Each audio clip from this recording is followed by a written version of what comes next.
অবাঞ্ছিত, অধ্যত্ত ক্ষমতার নির্লজ্জ প্রদর্শন, সংখ্যা দিয়ে মতকে পিষ্ট করবার একটা ইচ্ছা।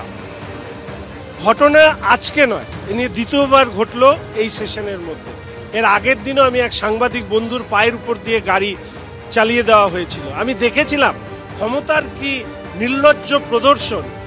এখানে পুলিশ, এখানে ভেতরে কারা ছিল আমি জানি না, শুনলাম বিধায়ক ছিল, তারা একবার নেমে সেই সাংবাদিক বন্ধুকেও দেখতে আসেননি যে পাটা তার কিভাবে ভেঙে গেল বা কিভাবে চোট খেল। আজকেও আমি অন্তত এইটুকু আশা করেছিলাম, যেখানে বিক্ষোভ চলছে দেখতে পাননি, এটা বললে চলবে? এখানে আমরা 50 জন এই গেটের মাঝখানে দাঁড়িয়ে আমাদের বিক্ষোভ হচ্ছে, আর তার মাঝখানে গাড়ি চালিয়ে দিলেন। কোনো ধৈর্য বলে কোনো বিষয়বস্তু নেই। আসলে এই বিধায়কের গাড়ি আসলে প্রতীকী। এটা হচ্ছে তৃণমূল কংগ্রেস, তার ক্ষমতা এবং ক্ষমতা প্রদর্শনের চিত্র। যেভাবে তারা বিরোধীদেরকে গুড়িয়ে দিতে চায়, সেই গুড়িয়ে দেওয়ার চেষ্টা তারা করেছে। বড় ঘটনা ঘটতে পারতো। আমরা দেখেছি যে এখানে যখন গাড়িটা হুড়মুড় করে ঢুকে পড়ে, সেই সময় সামনে কিন্তু প্রচুর পুলিশ ছিলেন। গেটের সামনে আইবি থেকে শুরু করে প্রচুর পুলিশ সেখানে মোতায়েন ছিলেন, এবং আপনারা বিধায়করা তাদের এই বিধানসভার ভেতরে একদম হাই সিকিউরিটি জোনে আপনারা থাকেন, সেখানে এরকম একটা গাড়ি ঢুকে পড়া এবং আপনাদের একজন বর্ষিয়ান বিধায়ককে ধাক্কা দেওয়া, এই ঘটনাটাকে মানে মামুলি এটা কি মানে কিভাবে? দেখুন, এখানে আরও একটা জিনিস আপনার কথা বা পুরো ঘটনার মধ্যে ফুটে ওঠে, high security zone for those যারা রুলিং পার্টিতে আছে, বিরোধী দলের বিধায়কদের নয়।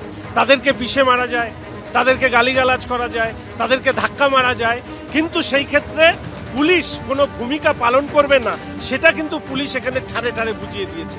এতজন পুলিশ দাঁড়িয়ে আছে, তারা কিন্তু কেউ সেই সময় সেই গাড়িকে থামানোর চেষ্টা পর্যন্ত করেননি। আসলে তৃণমূলের দাস হিসাবে কাজ করতে করতে পুলিশ যে তার মানবিকতাও ভুলেছে, আজকের ঘটনা সেটাই প্রমাণ করে। শঙ্কর ঘোষের অভিযোগ, এবং এর আগে ঠিক আমরা দেখেছি এখানে দাঁড়িয়ে যখন বিজেপির বিক্ষোভ চলছে, তখন একই রকমভাবে একটা গাড়ি একজন সাংবাদিকের পায়ে উঠে যায় এবং তিনি রীতিমতন জখম হন। ফলে প্রশ্ন উঠছে, বিধানসভার গেটের সামনে দাঁড়িয়ে যখন বিক্ষোভ হয় এবং প্রচুর পরিমাণে পুলিশ সেখানে মোতায়েন থাকে, তখন কেন সেই গাড়িগুলোকে নিয়ন্ত্রণ করা হয় না? এই যে বিশাল পরিমাণে পুলিশ যারা বিধানসভার গেটে, একেবারে একই প্রশ্ন বিজেপি বিধায়ক শঙ্কর ঘোষও তুলছেন সরাসরি। সেটা আপনারা দেখলেন যে পুলিশের নিরাপত্তার মধ্যে এই ধরনের ঘটনা ঘটে কিভাবে। আমি এইখানে আপনাদের দেখাতে চাইবো যে শাসক বিধায়ক যার বিরুদ্ধে এই অভিযোগ উঠছে তিনি কি বলছেন। ওরা তো বলতে পারতো যে এখন গাড়ি ঢোকানো যাবে না, এটা তো বলতে পারতো। তাহলে আমরা গাড়ি নিয়ে কি বিধানসভার ভিতরে যাব না? ওরা যদি বলে যে বিধানসভার ভিতরে যেতে পারবে না, তো আমরা যাব না। আমি তো দেখিনি গাড়ি ধাক্কা লেগেছে কিনা, বলছে তো ধাক্কা লেগেছে। এইটা বেপরোয়া ভাবে গাড়ি চালানো।